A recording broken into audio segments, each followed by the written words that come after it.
وانشق البحار. Assalamualaikum warahmatullahi wabarakatuh.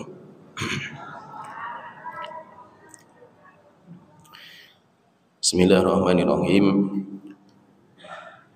Alhamdulillahirabbil alamin. Wassalatu wassalamu ala asrofil anbiya'i wal mursalin nabiyina Muhammad wa ala alihi wa sahbihi wa man tabi'ahum bi ihsanin ila yaumiddin. Amma ba'du.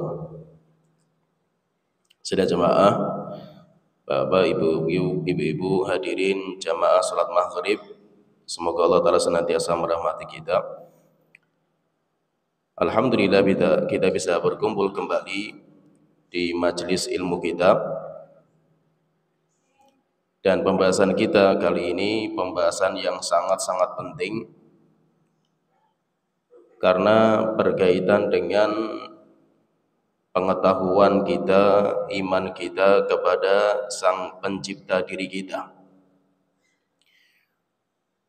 Dan telah kita sebutkan, kemuliaan sebuah ilmu itu tergantung pada kemuliaan apa yang dipelajari. Syaraful ilmi tabi'un li syarfi ma'lumihi. Keutamaan sebuah ilmu tergantung pada keutamaan apa yang dipelajari. Dan Allah adalah sebaik-baik zat. Maka mempelajari tentang Allah adalah sebaik-baik ilmu. Sehingga mari kita semangatkan kembali diri kita untuk belajar ilmu agama, terlebih ilmu-ilmu yang berkaitan dengan ketuhanan. Siapa yang menciptakan kita dan mengatur diri kita. Dan ilmu seperti ini, yaitu kita belajar ilmu itu lebih penting daripada urusan makanan dan minuman.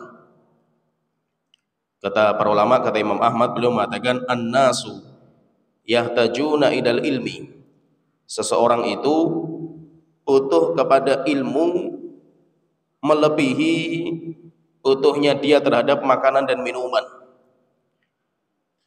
Kebutuhan kita kepada makanan dan minuman setiap hari itu paling 2 kali, 3 kali, 5 kali, 10 kali. Sedangkan butuhnya diri kita kepada ilmu bi'adadil anfas, butuhnya seperti jumlahnya nafas kita. Sehingga mari kita semangatkan diri kita untuk belajar ilmu agama, jangan sampai dunia melalaikan kita. Tidak ada masalah orang itu bekerja mencari dunia itu boleh, tetapi jangan sampai habis semua umur kita untuk dunia. Sampai akhirnya kita nggak kenal siapa Tuhan kita, kita nggak tahu tentang bagaimana cara mendekatkan kita kepada Tuhan kita. Sehingga alhamdulillah kita bersyukur kepada Allah Ta'ala, kita dimudahkan untuk datang di majelis ilmu, datang di pengajian untuk mengenal siapa Tuhan kita dan bagaimana cara kita mendekatkan diri kepada Tuhan kita. Pembahasan kita kali ini kita masuk di pembahasan iman yang sangat penting, yaitu iman yang pertama, beriman kepada Allah Ta'ala. Beriman kepada Allah Ta'ala. Dan kata para ulama, beriman kepada Allah Ta'ala tidak akan sah kecuali beriman kepada 4 perkara. Jadi ada 4 perkara yang harus kita yakini. Siapa yang dia tidak meyakini 4 perkara ini, maka iman dia kepada Allah batal, tidak sah. Iman kepada Allah dia nggak sah sampai dia beriman tentang 4 perkara yang berkaitan dengan Allah Ta'ala. Apa itu 4 perkara ini? Yang pertama, al-iman biwujudillah, beriman kepada wujudnya Allah, yaitu kita harus meyakini Allah itu ada walaupun mata kita belum pernah melihatnya. Mata kita belum pernah melihat Allah Ta'ala, tapi kita meyakini wujud Allah itu ada. Nanti akan kita jelaskan di poin pertama kajian ini, di pembahasan poin pertama ini. Kemudian yang kedua yang harus kita yakini, yang kedua, beriman kepada sifat rububiyah Allah. beriman kepada sifat rububiyah. Maksudnya apa rububiyah itu? Tentang Allah sebagai Tuhan kita. Nanti insya Allah ini pertemuan kita bahas di pertemuan berikutnya. Kemudian yang ketiga, al-iman bi uluhiyatihi, beriman kepada sifat ilahiyah. Ilahiyah itu keberhakan Allah untuk disembah. Itu dinamakan dengan ilahiyah. Kemudian yang keempat, al-iman bi asma'ihi wa sifatihi, beriman kepada nama-nama Allah dan sifat-sifatnya.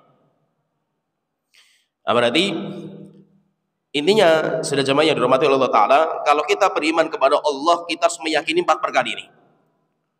Kita harus meyakini 4 perkara ini. Yang pertama, kita beriman akan wujud Allah. Allah itu ada. Allah itu ada. Yang kedua, kita beriman dengan sifat rububiyah Allah, yaitu Allah itu sebagai sang Tuhan. Kemudian yang kedua, yang ketiga, kita beriman kepada sifat uluhiyah Allah, yaitu Allah itu zat yang berhak untuk disembah. Kemudian yang keempat, yang terakhir, kita beriman kepada asma dan sifat. Allah itu memiliki nama-nama yang indah, dan Allah itu juga memiliki sifat-sifat yang mulia, yang nanti akan kita sebutkan di pembahasan-pembahasan berikutnya. Siapa yang dia itu beriman kepada Allah tapi mengingkari 1 dari 4 ini, maka dia belum sah iman dia kepada Allah Ta'ala, belum dianggap, sehingga dia masih dicap sebagai orang kafir sampai dia meyakini 4 perkara ini yang berkaitan dengan Allah Ta'ala. Pembahasan kita kali ini, kita fokus di pembahasan yang pertama, yaitu iman kepada Allah dalam poin pertama, yaitu beriman kepada wujud Allah Ta'ala. Allah itu ada, dan kita sebagai seorang muslim, kita meyakini akan keberadaan Allah Ta'ala. Dan wujud yaitu ada, wujud itu ada, keberadaan, adanya sesuatu namanya wujud. Wujud itu keberadaan. Wujud itu kata para ulama nanti mengatakan wujud itu nanti ada 2. Wujud itu ada 2. Yang pertama dinamakan dengan wajibul wujud. Diistilahkan dengan wajibul wujud. Sesuatu yang wujudnya itu harus ada, sifatnya wajib. Wajib harus ada. Karena kalau nggak ada sesuatu ini, semuanya nggak ada. Sehingga wujudnya dia itu harus ada. Itu dinamakan dengan wajibul wujud. Sesuatu yang wujudnya itu harus wajib, harus ada. Wujudnya siapa itu? Wujudnya sang Khalik, sang pencipta, yaitu Allah Ta'ala. Karena kalau Allah nggak ada makhluk. Karena Allah sang Khalik, maka wujudnya Allah itu sifatnya wajibul wujud. Wajib Allah itu harus ada. Kemudian yang kedua, wujud yang kedua itu dinamakan dengan jaizul wujud. Sesuatu yang wujudnya itu boleh. Maksudnya apa? Boleh ada, boleh tidak. Wujudnya siapa itu? Wujudnya semua makhluk. Semua makhluk itu bisa ada, bisa tidak. Kalau sang Khalik yaitu Allah menghendaki untuk ada, akan diciptakan dan berwujud. Kalau sang Khalik tidak menghendaki, maka tidak ada. Oleh karena itu kita sebagai seorang muslim, kita meyakini bahwa wujudnya Allah itu harus ada. Allah itu ada. Allah itu ada, tapi keberadaan Allah bagi kita termasuk perkara yang ghaib. Allah itu ada. Tapi adanya Allah bagi kita termasuk perkara yang ghaib. Apa itu perkara ghaib? Perkara yang tidak bisa terindra. Bukan karena Allah itu nggak bisa dilihat. Bukan, Allah bisa dilihat. Tetapi yang menjadi masalah itu indera kita lemah. Jadi sehingga dinamakan dengan perkara yang ghaib. Ghaib itu apa? Sesuatu yang terluputkan di indrawi kita. Contohnya misalkan ya, contohnya ada makhluk juga yang bagi kita itu indera kita nggak mampu nembus sampai ke sana. Contohnya, ruh. Kita itu memiliki ruh. Dan kita percaya, hatta orang ateis saja yang mengingkari wujudnya Tuhan saja mereka percaya. Dalam tubuh mereka itu ada ruh. Dan roh itu kalau sudah keluar dari jasad, orangnya itu akan mati. Roh yang ada dalam jasad kita saja itu, indera kita nggak bisa menembus. Sehingga roh itu wujudnya bentuknya kayak apa, dilihat nggak bisa kelihatan, diraba nggak bisa diraba, didengar yang nggak bisa. Padahal roh itu ada di dalam diri kita. Contohnya lagi, misalkan saya contohkan, misalkan kita meyakini akan adanya alam kubur, bahwasanya di dalam kubur itu nanti ada yang dinamakan dengan hufratun min hufar niron, jurang dari jurang neraka, atau alam kubur itu raudhatun min riyadil jinan, taman-taman surga. Katanya kalau orang mati itu di dalam kubur didudukkan, ditanya sama malaikat mungkar dan nakir, siapa Tuhanmu, siapa nabimu, apa agamamu. Indra kita nggak bisa nembus sampai ke sana. Mata kita nggak pernah melihat, nggak pernah kita dengar, nggak pernah kita raba. Itu namanya apa? Perkara yang gaib. Demikian juga Allah bagi kita itu perkara yang gaib. Maksudnya perkara yang gaib itu apa?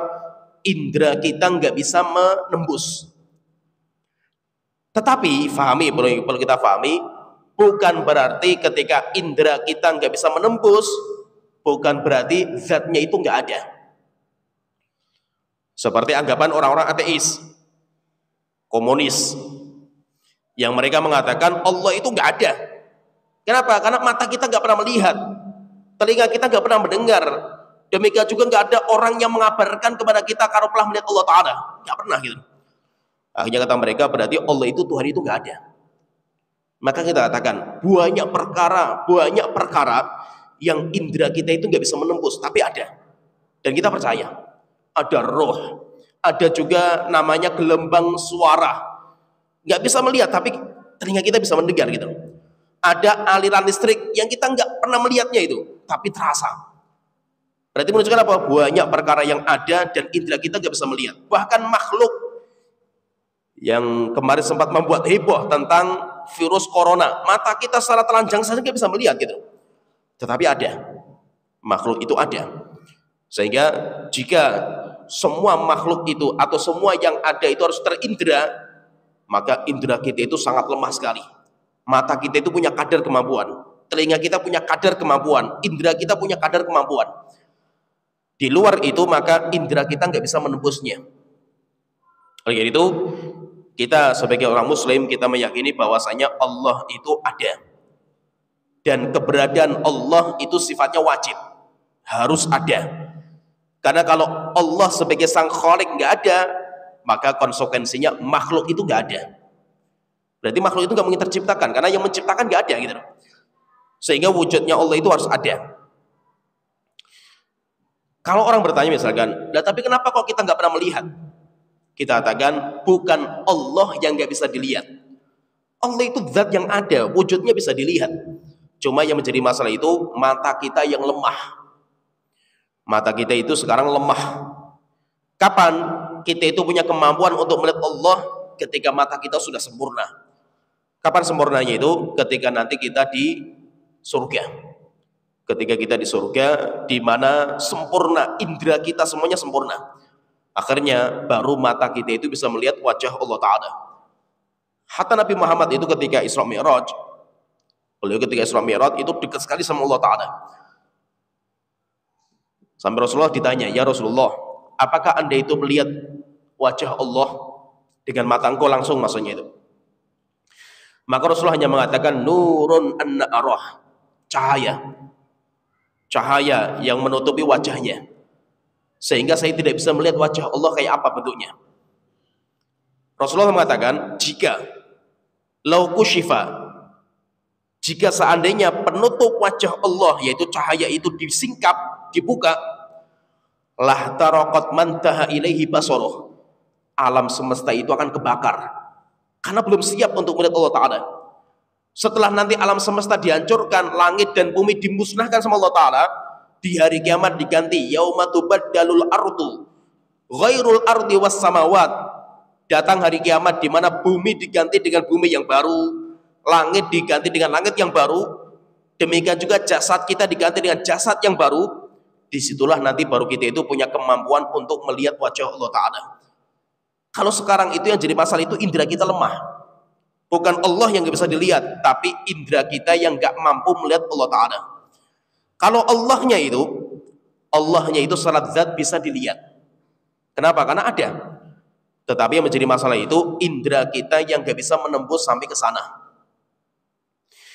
Kemudian berkaitan dengan wujud Allah, keberadaan Allah, ulama-ulama Ahlussunnah mengatakan bahwa wujud Allah itu bisa ditetapkan dengan 4 sumber.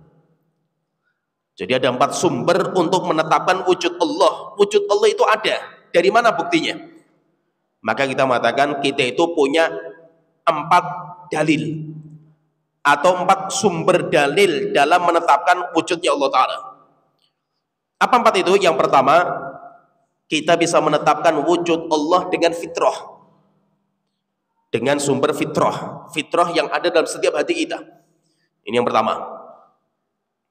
Kemudian yang kedua, kita bisa menetapkan wujud Allah dengan akal, yaitu rupanya akal, logika itu bisa menetapkan wujud Allah Ta'ala, dan harus secara logika itu Allah itu harus ada. Kemudian yang kedua, kita itu bisa yang ketiga, kita bisa menetapkan wujud Allah dengan syariat. Adanya syariat, adanya Al-Quran, adanya wahyu yang Allah Ta'ala turunkan, itu wujud kalau Allah itu ada. Kemudian yang keempat, kita bisa menetapkan wujud Allah dengan indera, dinamakan dengan dalil his. His itu indera. Berarti kalau kita ditanya misalkan, Anda bisa menetapkan wujud Allah itu dengan apa? Maka kita katakan, kita bisa menetapkan wujud Allah dengan 4 perkara. Yang pertama dengan fitrah, yang kedua dengan akal, yang ketiga dengan syariat, yang keempat kita bisa menetapkan Allah dengan his, dengan indrawi kita. Nah, jadi 4 sumber ini itu bisa kita jadikan sebagai alat untuk menetapkan sang Khalik, yaitu sebagai Tuhan, yaitu adanya Tuhan, adanya Allah yang menciptakan kita. Yang pertama, sumber yang pertama, kita bisa menetapkan Allah itu dengan fitrah yang Allah install dalam setiap orang. Setiap diri orang itu sudah Allah install dalam dirinya, dia punya fitrah yang bisa dipakai untuk menetapkan sang Khaliknya. Sebelum kita itu dilahirkan, Allah sudah menyumpah setiap kita. Allah telah mengatakan, alastu bi rabbikum, bukankah saya adalah Tuhan kalian? Maka kita dulu mengatakan, qalu bala wa rabbina, benar, wahai Tuhanku, engkau adalah Tuhan kami. Sehingga apa? Fitrah ini nempel dalam diri kita. Sampai akhirnya Rasulullah SAW beliau mengatakan, ma min mauludin illa yuladu alal fitrah. Tidak ada bayi yang dilahirkan kecuali dilahirkan di atas fitrah. Sehingga bayi itu lahirnya fitrah. Fa abawahu yuhawidanihi, orang tua yang merusak fitrahnya anak, sehingga nanti dirubah fitrahnya itu menjadi Yahudi, au yumajjisanihi, atau menjadi Majusi, au yunassiranihi, atau menjadi Nasrani. Fitrah itu apa? Fitrah itu Islam. Sehingga setiap anak itu dia itu Muslim.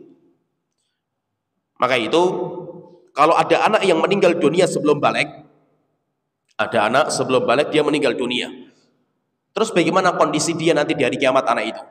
Walaupun terjadi khilaf di antara para ulama, pendapat yang paling banyak diyakini oleh para ulama bahwa anak yang meninggal sebelum balik, anak itu masuk surga. Anak itu masuk surga. Kenapa masuk surga? Karena dia itu sudah punya fitrah, sudah punya iman, sudah punya Islam dalam hatinya, dan fitrah itu Islam. Maksudnya di sini, pahami di sini, fitrah itu apa sih? Fitrah itu sebuah keinginan yang muncul dalam diri kita untuk menuju kepada Tuhan kita, dan itu nggak bisa dihilangkan. Itu nggak bisa dihilangkan. Kalau ada orang mengatakan nggak ada Tuhan, mulutnya dia yang mengatakan, hati kecil dia nggak mungkin. Kenapa? Karena secara fitrah kita, kita sadar bahwasanya diri kita itu ada yang mengatur. Dan kita sadar itu, kita itu nggak bisa mengingkari itu. Kayak ada sesuatu yang mengatur diri kita gitu. Masalah jodoh, demikian juga masalah rizki, kemudian masalah musibah, itu kayak ada yang mengatur diri kita dan kita nggak bisa keluar dari situ gitu. Sehingga secara hati kecil setiap kita itu, setiap hati kecil kita itu pasti kita itu pengen menuju kepada sang pencipta kita. Kita mencari itu. Setiap kita. Oleh itu ketika Nabi Musa itu datang kepada Fir'aun, yang Fir'aun mengatakan, Ana rabbukumul a'la, saya Tuhan kalian. Apakah benar-benar Fir'aun dalam hatinya itu meyakini dia itu Tuhan? Enggak. Dia pun enggak yakin dalam hatinya.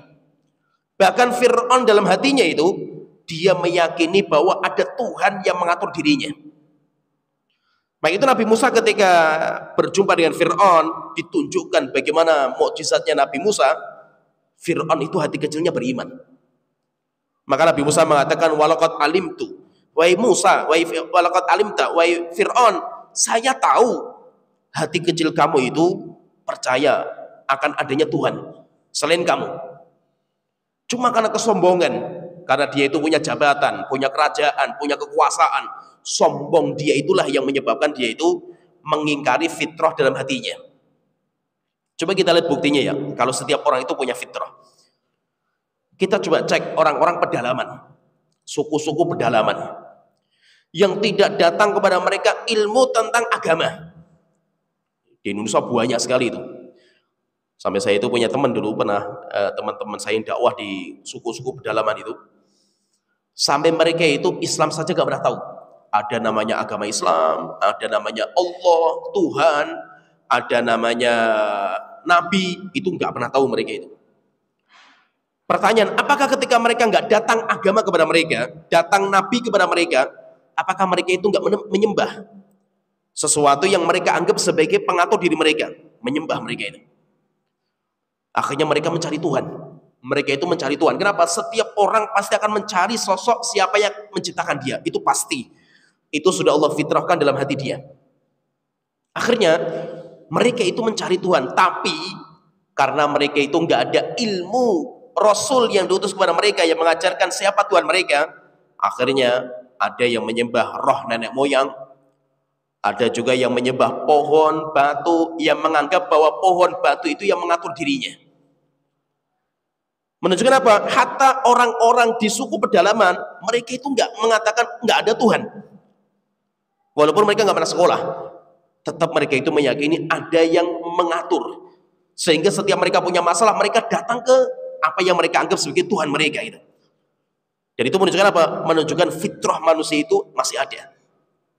Oleh itu ketika Uni Soviet yang komunis pecah karena kalah dengan Amerika dalam perang dunia itu, akhirnya kan berpecah negara-negara kecil, merdeka, dan kebanyakan mereka larinya ke agama semua. Ada yang mayoritas ke Muslim, demikian juga ada yang Kristen dan yang lain. Kenapa? Karena mereka sudah bosan dengan keyakinan selama ini. Bahwa siapa? Ateis, nggak ada Tuhan. Itu sangat membingungkan diri mereka. Kenapa? Fitrah mereka nggak bisa mereka hilangkan. Oleh itu, fitrah itu sudah Allah bekali dalam diri kita. Semua orang pasti akan menuju kepada siapa sang pencipta dia, mencari. Maka ketika fitrah itu sudah ada, setelah itu datang Nabi. Nabi mengajarkan, oh yang kamu cari selama ini itu Allah. Allah yang menciptakan langit dan bumi, menciptakan kamu, Allah itu seperti ini, Allah itu seperti ini. Akhirnya orang yang fitrahnya masih lurus, dia itu sangat mudah sekali untuk menerima dakwah Nabi dan Rasul. Kenapa? Karena dakwah Nabi dan Rasul itu sesuai dengan fitrah manusia. Fitrah manusia tidak bisa mengingkari. Sehingga mereka itu mudah sekali untuk menerima. Jadi fitrah itu dalam diri kita semuanya ada. Kenapa? Karena coba kita misalkan, setiap kita punya masalah. Kita punya masalah itu, pasti kita akan menuju siapa yang bisa jadikan sebagai sandaran. Kalau kita alhamdulillah kita punya Allah Ta'ala. Sehingga kalau kita punya masalah, sering kita itu bangun salat malam, kita berdoa sambil nangis di hadapan Allah Ta'ala. Kalau dia nggak punya Allah Ta'ala, kemana dia itu kalau punya masalah itu, problematika dunia itu? Akhirnya bunuh diri, karena mereka itu nggak meyakini ada Tuhan yang mengatur dirinya. Stres sampai jadi orang gila. Berbeda dengan kita. Kita tahu bahwasanya ada Allah sebagai tempat bergantung.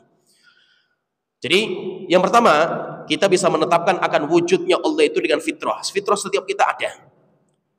Fitrah kita itu ada, dan alhamdulillah fitrah kita masih bersih. Datang Islam kepada kita, langsung kita itu bisa menerima Islam dengan hati kita yang bersih, karena fitrah kita masih lurus. Kemudian yang kedua, cara menetapkan Allah. Bagaimana sih kita bisa menetapkan Allah Ta'ala itu? Yang kedua, kita menetapkan Allah dengan akal. Akal kita pun bisa menetapkan logika. Oke, akal itu logika. Kalau fitrah itu bawaan hati. Bawaan hati, di mana setiap bawaan hati itu orang lahir, dia akan mencari sosok sang pencipta. Kalau akal itu logika, rasio, akal. Jadi orang berpikir dengan akalnya. Rupanya akal kita itu yang sehat, akal yang sehat, pasti dia itu menetapkan akan adanya sang kholik, akan adanya sang pencipta. Maka orang-orang yang mengingkari Tuhan, ateis, komunis, mereka tidak percaya dengan Tuhan, maka akal mereka sudah rusak. Rusak akal mereka itu. Kenapa? Karena secara logika Allah itu harus ada. Kenapa Allah itu harus ada? Karena secara logika itu, logika akal, tidak mungkin ada sebuah benda yang berwujud muncul secara tiba-tiba. Secara akal logika nggak main. Secara logika akal itu nggak mungkin. Akal kita itu hanya menerima setiap yang ada pasti ada yang mengadakan. Itu pasti. Logika kita nggak main. Kalau seandainya ada sesuatu berwujud, nggak ada yang mengatur, tidak ada yang mengadakan, itu nggak mungkin. Itu logika akal manusia. Logika akal. Maka itu kalau ada orang ateis yang dia mengatakan bahwa nggak ada sang pencipta, pertanyaan, lah Anda wujudnya dari mana? Apakah Anda itu mewujudkan sendiri, menciptakan diri kita sendiri? Nggak mungkin. Orang tua kita pun nggak pernah mau bikin kita gitu. Tapi setelah itu ada yang mengatur sampai akhirnya berwujud kita ini. Pasti ada zat yang mengatur. Nggak mungkin secara logika itu bisa diterima. Adanya sesuatu tanpa ada yang mengadakan, itu nggak mungkin. Walaupun kita itu sebenarnya ini yang memang perang ideologi sebenarnya itu. Kebanyakan nanti kita itu akan dibawa sama teori-teori tentang penciptaan manusia, teori penciptaan alam semesta, yang mengatakan bahwa wujud alam semesta itu tiba-tiba gitu. Penciptaan manusia itu diciptakan dari kera, yang katanya teori Darwin misalkan itu kan orang ateis semua mereka. Kenapa mereka itu bikin teori-teori seperti itu? Karena mereka nggak percaya Tuhan. Kalau kita kan gampang sekali itu. Manusia itu dari mana? Dari Allah menciptakan Nabi Adam, selesai kan urusan ini. Karena mereka nggak percaya Allah, berarti mereka harus mencari teori. Teori itu logika akal. Manusia itu wujudnya seperti dari mana? Oh, dari kera. Dari spesies kera kemudian berubah menjadi wujud manusia. Dan itu nggak masuk akal.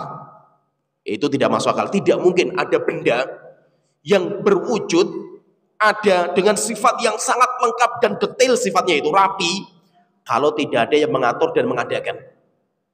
Oleh itu kalau Allah Ta'ala berfirman di dalam surat Tur ayat ke-35, Allah itu berbicara dengan logika di surat itu tentang masalah wujudnya Allah Ta'ala. Allah Ta'ala berfirman, am khuliqu min ghairi syai'in am humul khaliqun am khalaqus samawati wal arda bal la yuqinun. Coba kita lihat diskusi akal sama Allah Ta'ala itu. Am khuliqu min ghairi syai'in. Apakah kalian itu diciptakan tanpa ada yang menciptakan? Ini kemungkinan yang pertama. Itu mustahil bagi akal kita, nggak mungkin. Kita dengan bentuk yang sangat sempurna, mata kita rapi sekali, telinga kita, kemudian gigi kita, tulang kita rapi sekali seperti ini, nggak mungkin kita itu ada tanpa ada yang mengadakan. Mustahil bagi akal kita nggak menerima. Ini yang pertama. Kemungkinan yang pertama batal secara logika akal. Yang kedua, am khuliqu min ghairi syai'in am humul khaliqun, atau kalian sendiri yang menciptakan diri kalian sendiri. Orang tua yang menciptakan kita, membikin bagaimana tentang pembuluh darah kita, membikin jantung kita, bapak kita yang menciptakan, mustahil akal nggak menetapkan juga gitu. Ya, berarti apa? Dua ini batal. Kalian ada tanpa ada yang mengadakan, batal secara logika. Yang kedua, kalian ada karena kalian ciptakan sendiri, batal juga. Maka kemudian cuma yang ketiga, yaitu apa? Kalian itu ada karena ada zat lain yang menciptakan kalian. Ada zat yang lain yang menciptakan kalian, dan itu Allah Ta'ala. Oleh karena itu, ada seorang sahabat namanya Jubair bin Mut'im. Dia itu waktu itu masih kafir. Ketika mendengar bacaan Al-Quran Nabi Muhammad surat Tur tadi, am khuliqu min ghairi syai'in am humul khaliqun. Apakah mereka itu diciptakan tanpa ada zat yang menciptakan? Am humul khaliqun, atau mereka sendiri menciptakan diri mereka sendiri? Semuanya mustahil dua-duanya ini. Akhirnya kata Jubair bin Mut'im mengatakan, kada qalbi an yatir. Jantung saya mau copot mendengar ayat itu. Kenapa? Karena logikanya main sekali itu, yaitu Allah main dengan logika itu. Setelah itu dia mengatakan, dzalika awwalu ma waqaral iman fi qalbi. Ini pertama kali iman itu masuk dalam hati saya. Gara-gara ayat ini. Akhirnya langsung saya itu setelah itu beriman. Yaitu Jubair bin Mut'im itu setelah itu dia beriman. Maka itu apa? Secara logika akal tidak mungkin sesuatu yang wujud ada tanpa ada mewujudkan, nggak mungkin. Atau sesuatu yang wujud itu dia sendiri mewujudkan, nggak mungkin juga. Itu secara logika akal itu logika seperti itu. Oleh itu pernah Imam Abu Hanifah rahimahullah ta'ala itu, dan kalau kita melihat sosok Imam Abu Hanifah, kita lihat biografi beliau itu orang yang logikanya paling kuat, sehingga sampai madrasahnya beliau itu dinamakan dengan madrasah ahli ra'yi, orang-orang yang sangat kuat logikanya. Sampai kata Imam Malik ditanya, Pak Imam Malik, pernah nggak antum itu berjumpa dengan Imam Abu Hanifah? Beliau mengatakan pernah. Dan saya mendapatkan Abu Hanifah itu orang, kalau dia pengen ngomong bahwa tiang masjid ini emas, kamu mesti akan percaya. Karena logika dia yang luar biasa hebatnya dia itu. Sampai kalau kita membaca biografi beliau, sering sekali beliau itu berdebat sama orang ateis. Dan kebanyakan mereka semuanya terdiam dan akhirnya mereka masuk Islam. Ada sebuah kejadian, Imam Abu Hanifah itu ditantang sama orang-orang ateis zaman itu untuk berdebat. Akhirnya Imam Abu Hanifah sepakat, oke, kita berdebat di sebuah tempat pada jam sekian. Di hari sekian kita ketemuan, kita berdebat. Ketika datang waktu yang sudah disepakati, orang-orang ateis sudah datang, Imam Abu Hanifah yaitu sengaja, dia itu terlambat, sengaja. Dia itu datang terlambat, disengaja sama beliau. Akhirnya orang-orang ateis sudah nunggu lama sekali gak datang Abu Hanifah itu. Akhirnya ketika datang Imam Abu Hanifah, marah mereka ini. Mengatakan, Abu Hanifah, kan kita sudah janjian di tempat ini jam sekian, kenapa kamu terlambat sekali gitu. Abu Hanifah mengatakan dengan logika. Dia mengatakan gini, saya itu terlambat karena saya tadi itu melihat di pantai, ketika saya jalan itu, saya melihat ada sebuah pohon. Pohon itu nebang dengan sendirinya, ditebang dirinya, kemudian bikin kapal sendiri. Setelah itu kapalnya itu berjalan sendiri di atas lautan, kemudian bawa barang-barangnya diangkat, ditaruh di atas kapal itu, kemudian berjalan menyeberangi lautan, kemudian barang-barangnya diturunkan. Akhirnya saya itu takjub, kemudian saya itu berhenti, saya sampai terlambat seperti ini gitu. Apa kata mereka? Oh, Abu Hanifah gila ini orang seperti ini tuh. Mana ada pohon nembang sendiri-sendiri kemudian menjadi kapal, film kartun mungkin bisa kan itu. Ini bisa nembang sendiri, bikin kapal sendiri, bawa barang sendiri, pindah, kemudian nanti turunkan sendiri. Oh, nggak masuk akal loh ya Abu Hanifah itu. Apa kata Imam Abu Hanifah? Jika seandainya satu pohon saja menciptakan sendiri menjadi kapal nggak masuk akal, apalagi sebesar langit dan bumi seperti ini. Ada tanpa ada yang mengadakan, menciptakan, lebih nggak masuk akal lagi gitu. Akhirnya apa? Diam semua mereka. Tanpa diskusi, tanpa debat, semuanya mereka diam. Setelah itu mereka masuk Islam. Sehingga apa? Logika itu nggak mungkin gitu loh. Tidak mungkin ada benda yang ada tanpa ada yang mengadakan, itu nggak mungkin gitu.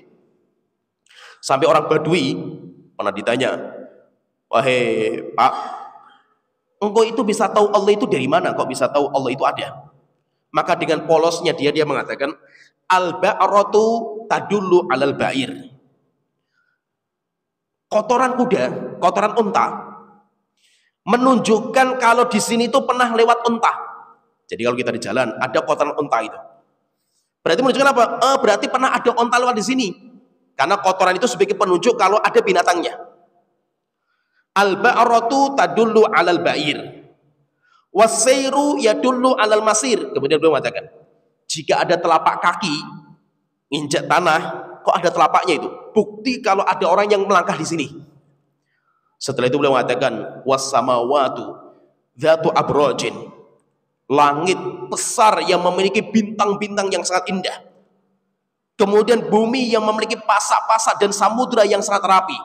Apakah itu tidak sebagai bukti menunjukkan adanya zat yang telah menciptakannya gitu. Sehingga secara logika akal itu, pasti logika akal itu menetapkan Allah itu ada. Bahkan banyak para ulama itu menggambarkan bagaimana logika akal itu menetapkan wujudnya Allah Ta'ala. Ada seorang ulama ditanya, "Wah Imam, kalau secara akal Anda itu bisa menetapkan Allah dari mana?" Maka beliau mengatakan, coba kita lihat ya, ada batu, di dalamnya itu ada binatang. Makanan nggak pernah masuk, minuman nggak pernah masuk dalam batu itu. Tapi binatang itu bisa hidup sampai besar. Besar. Ketika sudah besar, batunya dipecah keluarnya itu.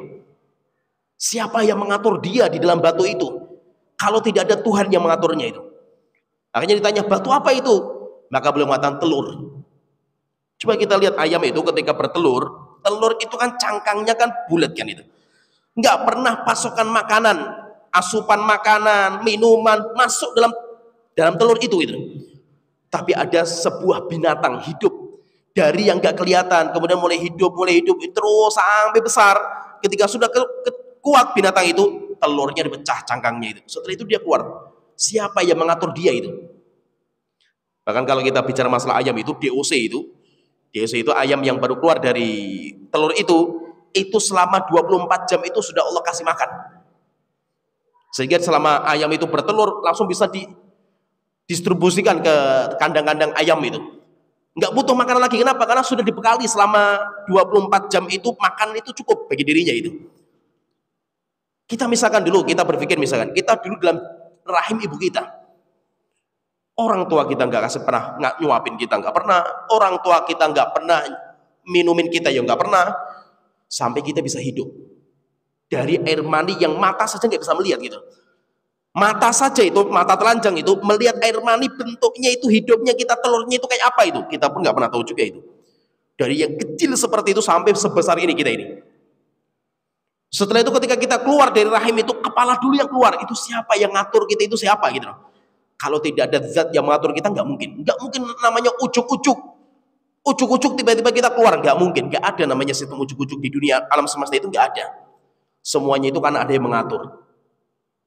Ada juga seorang ulama ditanya, Pak Imam, dari mana Anda itu tahu adanya Tuhan?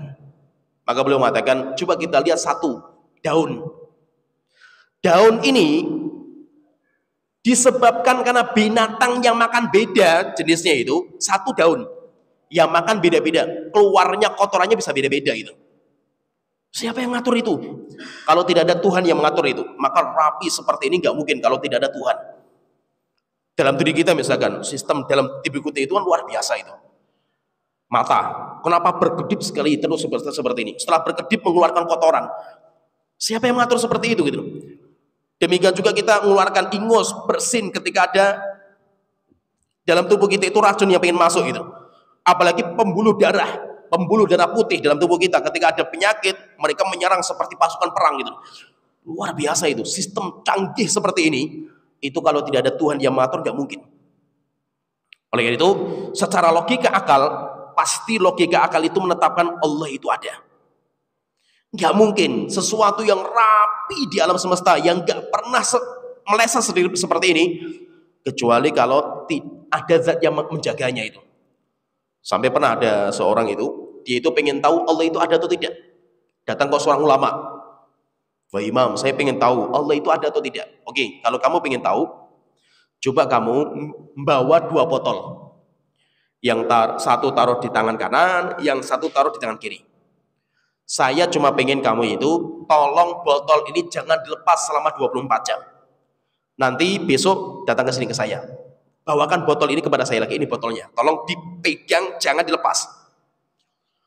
Akhirnya dia pulang. Megang ini terus nggak pernah lepas itu. Suatu ketika ngantuk juga 24 jam kan nggak mungkin berjaga seperti ini. Maka les dia itu. Dia berniat 24 jam nggak akan tidur dia itu. Akhirnya les sedikit jatuh. Di tangannya itu lepas botol itu jatuh pecah. Setelah itu besoknya dia bawa 2 botolnya sudah pecah semua. Imam, ini sudah pecah semua. Saya nggak bisa megang botol 24 jam. Saya nggak tidur ya nggak bisa kan gitu. Maka beliau mengatakan, coba bintang, rembulan, matahari yang engkau lihat setiap hari dari dulu sampai sekarang nggak pernah berubah gitu.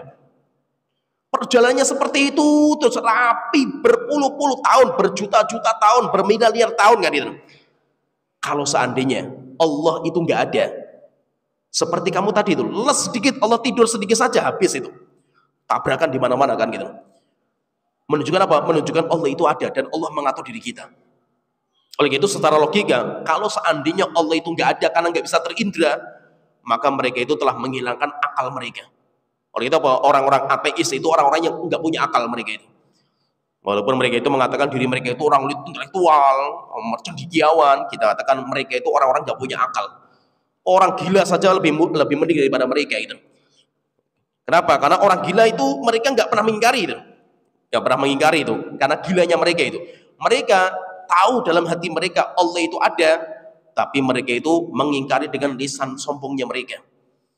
Karena sombongnya mereka sampai akhirnya kalau kita lihat kan orang-orang ya liberal-liberal yang parah-parah ini, yang mereka itu sekarang pencetak komunisme terbesar di Indonesia ini, liberal ini. Sampai mereka itu kalau ngomongi Allah itu ngeri sekali lah orang sama sekarang. Nggak ada bedanya dengan komunis zaman dulu. Kalau zaman komunis sama dulu kan Allah itu membusuk kata mereka itu. Kalau zaman sekarang sama juga itu.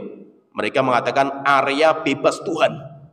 Di sebuah fakultas Islam di Indonesia itu, acara orientasi mahasiswa itu tulisan spanduknya area bebas Tuhan. Bahkan di antara zikirnya mereka mengatakan anjinghu akbar. Kata mereka antara anjing dan Tuhan itu nggak ada bedanya. Karena Tuhan itu ya anjing. Kata-kata seperti dan itu ngeri sekali, nggak main-main itu. Dan itu yang mengatakan orang-orang Muslim. Orang-orang Muslim bahkan di sekolah-sekolah Islam. Kenapa? Karena liberal masuk dan liberal itu sekarang pencetak suplai komunisme terbesar di Indonesia itu mereka. Maka nggak main-main itu. Bukan berarti kita itu adem-adem saja di negeri kita ini. Komunisme berkembang pesat, nggak main-main. Komunisme itu yang mereka nanti ya lawannya mereka yang beragama. Siapa yang masih meyakini agama akan menjadi musuh mereka. Dan itu agama apa saja itu. Memang mereka sekarang yang di Indonesia itu yang mereka habisi Islam. Kenapa Islam? Karena terbesar. Tapi bukan hanya Islam, semua akan dibantai sama mereka. Hatta Kristen, hatta Yahudi pun akan dibantai sama mereka. Kenapa? Karena mereka keyakinan mereka tidak ada Tuhan, tidak ada agama. Agama itu candu. Agama itu racun. Agama itu racun sehingga tidak boleh orang itu punya keyakinan agama. Yang punya keyakinan agama akan dibantai sama mereka dan nggak main-main itu. Sehingga berarti nggak baik-baik saja. Negeri kita pun juga seperti itu. Setelah kita sebutkan tentang bagaimana cara kita menetapkan wujud Allah Ta'ala, kita bisa menetapkan wujud Allah dengan fitrah yang itu ada dalam setiap hati kita. Karena setiap hati kita itu pasti menuju kepada Sang Pencipta. Kita mencari Sang Pencipta dan pengatur diri kita. Kemudian kedua, kita bisa menetapkan wujud Allah dengan akal. Karena secara logika, akal sehat manusia, bahwa tidak mungkin ada sesuatu tanpa ada yang menciptakan. Tidak ada yang mengatur. Itu tidak mungkin. Pasti akan ada yang membuatnya. Maka alam semesta yang sangat rapi dan indah ini, pasti ada zat yang menciptakan dan mengaturnya. Kemudian yang ketiga, kita bisa menetapkan wujud Allah dengan syariat. Adanya nabi, adanya kitab suci. Itu sebagai bukti bahwa ada zat yang mengutus mereka. Dan nabi-nabi itu membawa bukti-bukti yang lengkap. Nabi itu berarti menunjukkan apa? Berarti menunjukkan bahwa Allah itu ada. Nabi jumlahnya banyak sekali, 124.000. Kemudian ada di antara mereka yang diangkat menjadi rasul, jumlahnya 315-an. Demikian juga kitab suci banyak sekali, dan mereka semuanya mendakwahkan diri mereka utusan. Mereka itu utusan Tuhan. Berarti menunjukkan apa? Tuhan itu ada dari syariat itu. Maka nanti ada agama-agama yang dinamakan dengan agama samawi. Agama yang sumbernya dari langit. Mereka memiliki kitab suci dari seorang nabi. Yang tersisa agama samawi itu ada 3, yaitu orang Yahudi, kemudian Kristen, kemudian Islam. Nanti orang Yahudi dan Nasrani dijuluki dengan ahlul kitab, yaitu orang-orang yang memiliki kitab suci dari seorang nabi tapi sudah dirubah-rubah di tangan mereka. Sedangkan agama-agama yang lain mereka punya kitab suci juga gitu, tapi kita masih belum percaya bahwa itu kitab langsung dari langit dari seorang nabi. Mungkin nggak? Mungkin. Kalau mungkinnya mungkin, tapi karena nggak ada kabar dari agama kita nggak bisa menetapkan. Hindu, Buddha, misalkan, atau misalkan sang Buddha, apakah dia itu nabi atau rasul? Wallahu a'lam. Kita nggak boleh menetapkan, kita nggak boleh menolak, karena menetapkan butuh bukti, menolaknya juga butuh bukti. Apakah mungkin sang Buddha itu adalah nabi? Mungkin. Kalau mungkin mungkin, tapi kita mengatakan wallahu alam karena kita nggak tahu buktinya, itu nggak ada buktinya dalam agama kita. Dan mereka karena tidak masuk dalam ahlul kitab, maka mereka itu dimasukkan dalam golongan musyrik. Innalladzina kafaru, mereka semuanya orang kafir. Min ahlil kitab wal musyrikin, di kalangan orang ahlul kitab dan musyrik. Ahlul kitab itu siapa? Yahudi dan Nasrani. Sedangkan selain itu masuk dalam deretan orang-orang musyrik. Mereka punya kitab suci, kita nggak menganggap kitab suci itu dari langit. Mungkin dari karangan orang atau yang lain, kita nggak tahu. Kemudian yang keempat, kita bisa menetapkan wujudnya Allah dengan indera. Indera yaitu indera penglihatan, bisa dengan rasa, demikian juga pendengaran. Terus bagaimana caranya kita itu menetapkan Allah dengan indera? Maka kata para ulama ada 2. Cara menetapkan Allah dengan indera kita itu ada 2. Yang pertama, kita mendapatkan doa-doa orang itu dikabulkan. Orang berdoa langsung dikabulkan gitu. Berarti maksudnya apa? Ada yang mendengar doanya. Ada yang mendengar doanya itu. Sehingga apa? Kita bisa melihat dengan mata kita langsung pengabulan permintaan itu dikabulkan itu. Contohnya misalkan ada orang Badui datang ke Rasulullah ketika sholat Jumat. Rasulullah sedang khutbah Jumat. Datang ke Rasulullah, ya Rasulullah, sudah lama tidak turun air hujan, sampai kering, sampai binatang-binatang ternak kami mati, contoh tanaman kita mati. Tolong berdoa ya Rasulullah kepada Allah supaya Allah menurunkan air hujan. Langsung Rasulullah itu berdoa. Rasulullah belum menurunkan tangannya, sudah hujan deras. Sampai akhirnya hujannya nggak berhenti sampai 1 pekan. Jumatnya Rasulullah khutbah itu hujan belum berhenti. Setelah itu datang lagi sahabat yang datang, ya Rasulullah, hujan sudah terlalu lama gitu loh, sampai 1 pekan hancur semua itu.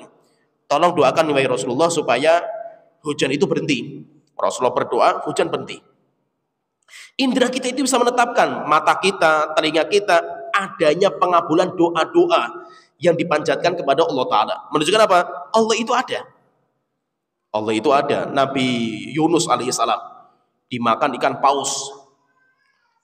Sampai Nabi Yunus itu di 3 kegelapan. Pertama dalam perut ikan. Yang kedua namanya ikan paus itu di dasaran lautan. Yang ketiga di malam yang gelap gulita. Sampai Allah Ta'ala mengatakan walaula kana minal musabbihin. Kalau Nabi Yunus itu bukan orang yang terus bertasbih dalam perut ikan itu, lala bisa fi batnihi ila yaumi yub'atsun. Niscaya dia akan di perut ikan itu sampai hari kiamat. Dan sebagian ulama mengatakan ikan terbesar di lautan itu ikan yang makan ikan Nabi Yunus ini. Kenapa? Karena ikan ini dari sejak zaman Nabi Yunus itu sudah jadi ikan besar, dan ikan ini nggak mati sampai hari kiamat. Ini ikan itu kan nggak mati itu. Kenapa? Karena Allah Ta'ala mengatakan jika dia itu Yunus itu nggak bertasbih akan masuk di perut ikan sampai hari kiamat gitu. Menunjukkan apa?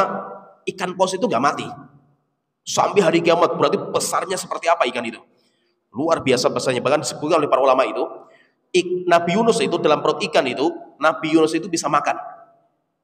Kenapa? Karena dalam perut ikan itu ada kayak hutan, kayak ada hutannya, ada pohon-pohonan di dalamnya itu. Sebagian ulama seperti itu, yaitu Nabi Yunus itu kalaupun dia nggak keluar, bukan berarti Nabi Yunus itu mati karena nggak punya makanan. Ada di dalam perut itu ada makanan lengkap. Sampai hari kiamat, kalau Nabi Yunus tidak bertasbih, niscaya dia akan hidup di situ. Masih hidup itu apa? Enggak mati di situ, hidup. Kenapa? Karena besarnya ikan sampai makanan itu penuh di perutnya itu. Nabi Yunus tinggal makan saja itu, di perutnya ada. Tapi karena dia bertasbih terus, akhirnya dimuntahkan. Nabi Yunus setelah itu keluar. Sehingga apa? Dikabulkan doa. Orang berdoa dikabulkan, dan kita mendengar pengabulan itu gitu. Hujan turun, dengan mata kita bisa melihat. Itu menunjukkan apa? Indra kita itu bisa menetapkan dengan pengabulan doa-doa itu. Kemudian yang kedua, kita menetapkan dengan indra kita akan adanya Tuhan itu apa? Dengan mukjizat. Mukjizatnya Nabi. Jadi mukjizat itu nanti dinamakan dengan khawarimul adah. Khawarimul adah itu sesuatu di luar adat akal manusia, kebiasaan namanya. Dinamakan luar biasa. Berarti itu nggak biasa gitu. Sesuatu yang di luar kaidah kebiasaan manusia itu namanya khawarimul adah namanya itu. Itu nanti terbagi menjadi 3. Sesuatu yang keluar dari adat istiadat manusia atau kaidah akalnya manusia lah itu. Itu terbagi menjadi 3. Yang pertama, jika dia itu munculnya dari Nabi, sesuatu yang luar biasa itu munculnya dari Nabi, maka sering dinamakan dengan nama mukjizat. Sebenarnya nama mukjizat itu nggak ada di Al-Quran, nggak ada, dalam hadis nggak ada. Terus namanya apa? Namanya itu ayat. Ayat itu nanti ada 2. Ada namanya ayat syar'iyah, itu wahyu. Kemudian yang kedua ada namanya ayat kauniyah, itu namanya mukjizat. Maka setelah itu ada nama mukjizat. Setelah itu nama mukjizat lebih terkenal, sehingga ya udah kita pakai mukjizat. Jadi kalau sesuatu yang luar biasa itu munculnya dari Nabi, itu namanya mukjizat. Kalau sesuatu yang luar biasa itu munculnya dari orang soleh, bukan Nabi, maka dinamakan dengan karomah. Kalau munculnya bukan dari Nabi, bukan orang soleh, maka namanya sya'wadah. Sya'wadah, sihir, dukun, dan yang lainnya lah itu. Contohnya gini, saya tahukan misalkan ya. Kaidah akal, kebiasaan manusia itu, namanya api itu panas. Nggak ada namanya api itu dingin. Api itu ya panas kan gitu. Ketika orang dia masuk dalam api dan nggak terbakar, bahkan kedinginan, itu namanya sesuatu yang luar biasa lah itu. Di luar kaidah manusia lah itu. Nah, tinggal kita lihat ini siapa yang mengamalkan itu, siapa itu. Kalau yang mengamalkan itu Nabi, itu namanya mukjizat. Kalau yang mengamalkan itu orang soleh, maka kita namakan itu karomah. Kalau yang mengamalkan bukan Nabi, bukan orang soleh, pelaku dosa dan maksiat, nggak pernah sholat, nggak pernah ibadah, tapi dia bisa seperti itu, maka itu namanya sya'wadah, sihir. Dinamakan dengan sihir. Nah, dari mukjizat ini yang datang dari Nabi dan orang soleh, kita itu bisa melihat dengan indera kita. Berarti apa? Ada Tuhan yang mengatur. Sampai bisa keluar dari kaidah seperti itu.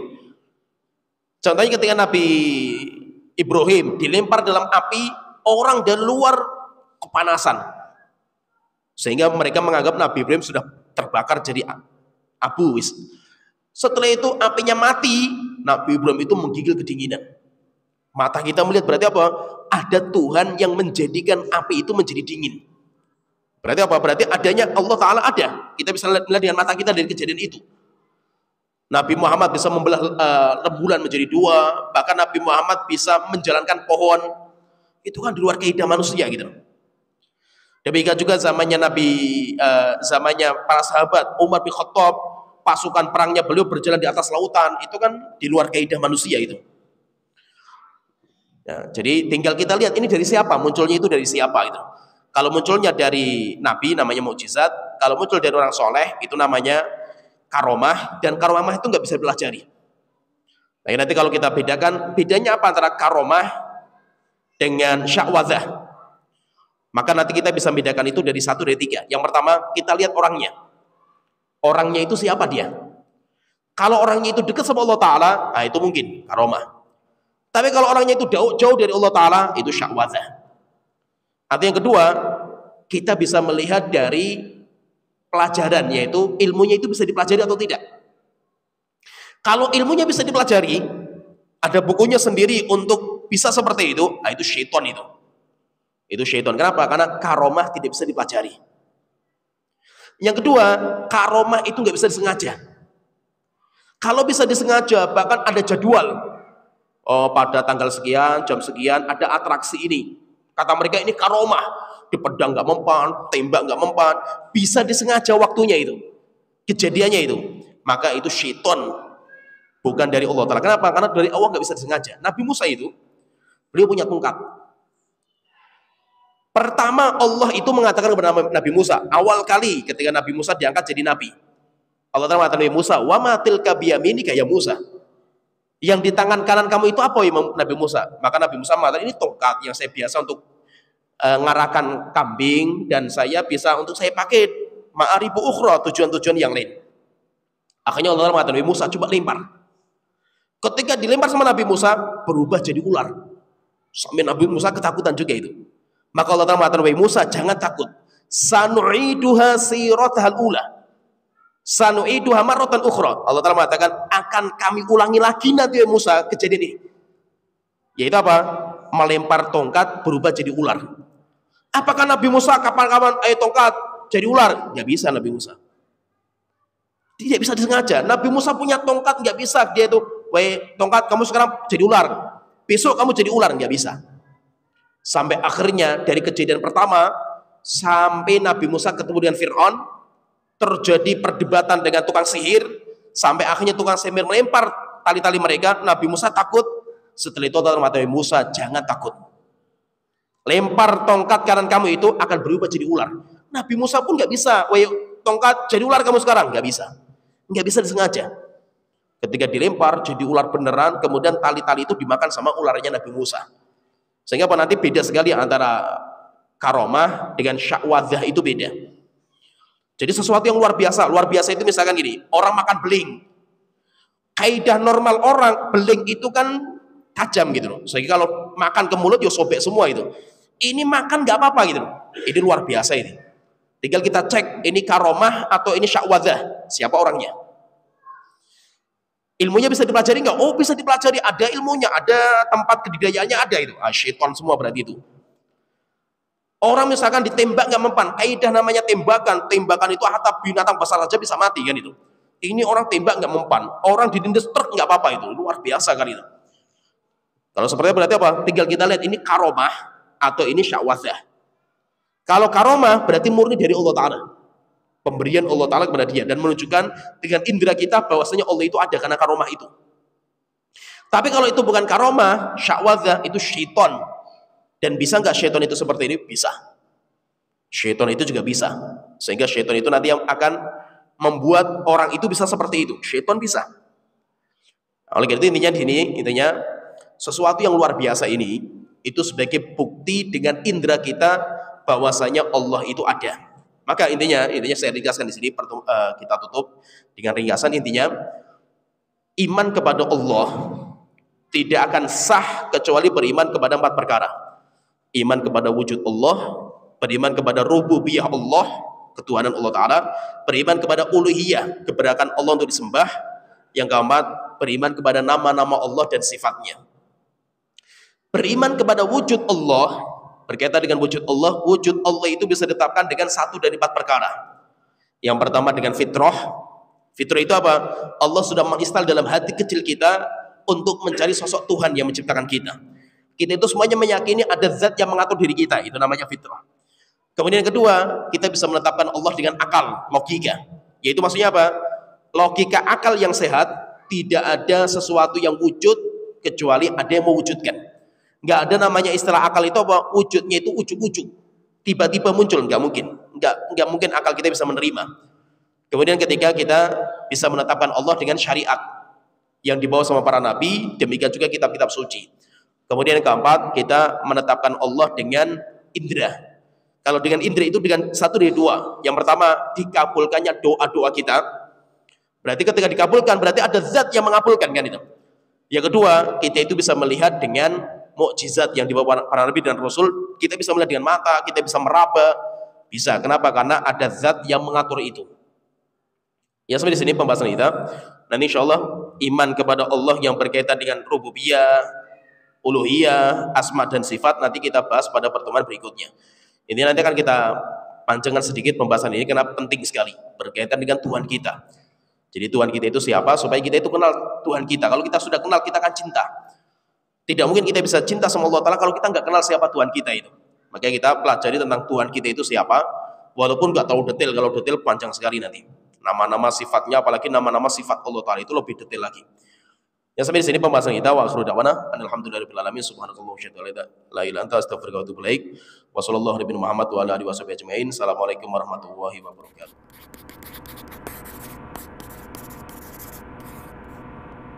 Donasi dakwah multimedia Nida Salam. Berikan donasi terbaik Anda untuk dakwah dan pendidikan Islam.